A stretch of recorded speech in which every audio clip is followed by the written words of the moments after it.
عاطف صاحب یہ بتائیے کہ دینی جماعتیں جو ہیں وہ علیحدہ علیحدہ سود کی اویئرنیس کے حوالے سے مہمیں چلاتی ہیں.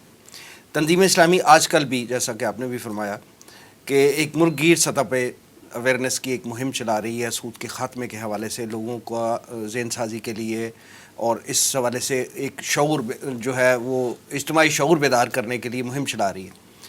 بہت زیادہ تعداد میں پمفلیٹس جو ہے وہ تقسیم کیے جا رہے ہیں، بینرز لگے ہوئے ہیں، ہورڈنگس لگے ہوئے ہیں، پرنٹ میڈیا پہ ایکٹیویٹیز جاری ہیں. آپ بھی مختلف سیمینارز میں بھی جا رہے ہیں اور آئندہ بھی پلان ہیں، اور اسی طرح سوشل میڈیا پہ بھی ایک پوری کمپین کے طور پہ تنظیم اسلامی جو ہے وہ اس سود کے خلاف کھڑی ہے.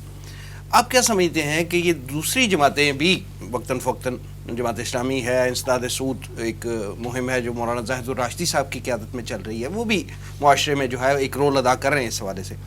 آپ کیا سمجھتے ہیں کہ یہ جماعتیں اور تنظیمیں علیحدہ علیحدہ مہمیں چلانے کی بجائے کسی ایک پلیٹ فارم سے، جیسے MMA کا ایک پلیٹ فارم بنا تھا، دینی جماعتوں کا اتحاد بنا تھا، کسی ایک پلیٹ فارم سے اس اتنے بڑے منکر کے خلاف مشترکہ جدوجہد کریں تو کیا وہ زیادہ مؤثر نہیں ہوگی؟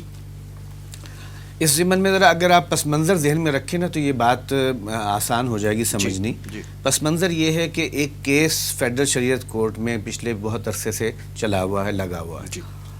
اور جب بھی وہ کیس آتا ہے اور اس کی کچھ سماعت کے دن شروع ہوتے ہیں، بینچ جو ہے کانسٹیٹیوٹ ہوتا ہے، تو اس کے نتیجے کے طور پر ایک ایکٹیویٹی شروع ہوتی ہے اور ہر دینی طبقہ جو ہے وہ متحرک ہوتا ہے. اس وقت جو یہ کام شروع ہوا ہے وہ اس کا پس منظر یہی اصل میں ایک کیس ہے، اور ظاہر ہے اس کیس میں اس کی کچھ خبریں بھی آتی ہیں سامنے، اس میں کچھ پیٹیشنرز ہیں اور وہ پیٹیشنرز وہاں کی خبریں لے کر بھی آتے ہیں، پھر اخبارات میں رپورٹ بھی ہوتی ہیں. تو اس کے نتیجے میں یہ کام جو ہے ہر جماعت اپنی اپنی سطح پر جو ہے وہ کرنا شروع کرتی ہے. لیکن اگر آپ دیکھیں کہ اس کا نتیجہ خیز ہونا، تو میں سمجھتا ہوں کہ یہ سود کا منکر ایک ایسا منکر ہے کہ اس کو اگر ایک سنگل پوائنٹ ایجنڈے کے طور پر تمام دینی جماعتیں مشترکہ طور پر لے کر چلیں تو یہ دین کے کامل نفاذ کی طرف ایک بہت بڑا قدم ہو سکتا ہے. بہت اہم بات کی آپ نے. اس کی وجہ یہ ہے کہ یہ دینی مسئلہ بھی ہے، یہ ہمارا معاشرتی مسئلہ بھی ہے اور ہمارا معاشی مسئلہ بھی. بالکل صحیح. اور ظاہر ہے نظام حیات کے اعتبار سے آپ کو معلوم ہے یہی رخ ہوتے ہیں، معاشی ہے، سیاسی ہے، دینی ہے، یا یہ ہے کہ معاشرتی ہے. تو یہ ہر پہلو سے ایک اہم مسئلہ ہے، گویا اس کی بڑی مرکزیت ہے. اور پاکستان جس مقصد کے لیے قائم کیا گیا تھا، ظاہر ہے وہ ایک ایسا مقصد ہے جو ابھی تک شرمندہ تعبیر نہیں ہو سکا، اس لیے کہ یہاں پاکستان کے قیام کے فوراً بعد وہی معاشی نظام جو ہے وہ رائج کر دیا گیا جو اس سے پہلے انگریز چھوڑ کر گئے تھے، اور وہی جو ہے پوری دنیا کے اوپر مسلط ایک گلوبل سسٹم ہے. اور یہ ایک الگ موضوع ہے، اس پر کسی وقت تفصیل سے بات کرنے کی ضرورت ہے کہ اس کا جو ہے وہ پس منظر کیا ہے اور کیسے یہ ورلڈ وار 2 کے بعد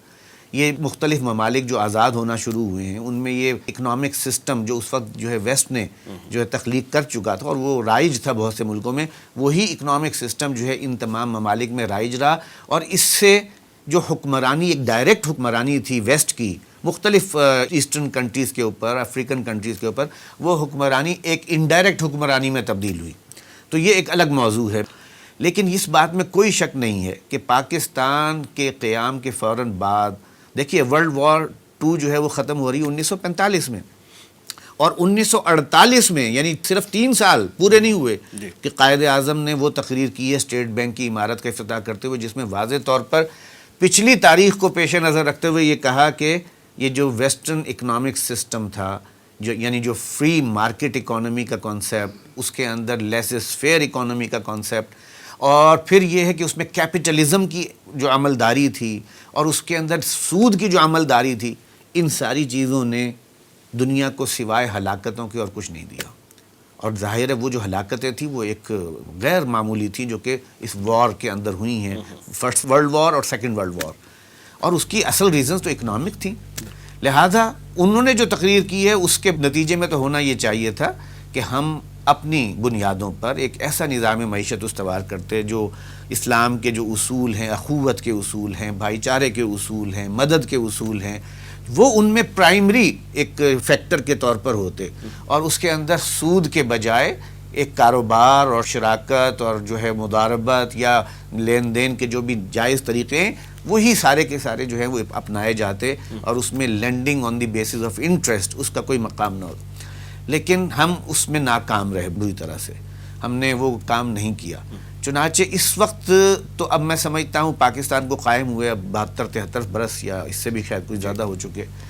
اب تو یہ چیز جو ہے نا میں سمجھتا ہوں اللہ کی طرف سے حجت پوری ہو چکی ہے کہ اب ہمیں اپنے قبلے کو درست کر لینا چاہیے. چنانچہ اگر تو یہ تحریک جو ہے مومنٹم گین کر لیتی ہے